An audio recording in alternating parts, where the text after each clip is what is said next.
மின்னலும் கொண்டு வானத்திலிருந்து கடுமழை கொட்டும் மேகம்.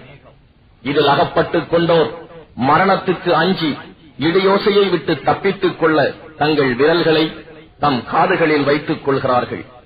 ஆனால் அல்லாஹ் எப்போதும் இந்த நிராகரிப்பவர்களை சூழ்ந்தவனாகவே இருக்கின்றான்.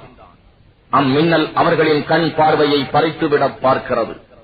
அம்மின்னலானது அவர்களுக்கு ஒளி தரும் போதெல்லாம் அவர்கள் அதன் துணையினால் நடக்கிறார்கள். அவர்களை இருள் சூழ்ந்து கொள்ளும் போது வழியறியாது நின்று விடுகிறார்கள். மேலும் அல்லாஹ் நாடினால் அவர்களுடைய கேள்வி புலனையும் பார்வைகளையும் போக்கிவிடுவான். நிச்சயமாக அல்லாஹ் எல்லாவற்றின் மீதும் பேராற்றல் உடையவன். மனிதர்களே, நீங்கள் உங்களையும் உங்களுக்கு முன் இருந்தோரையும் படைத்த உங்கள் இறைவனையே வணங்குங்கள். அதனால் நீங்கள்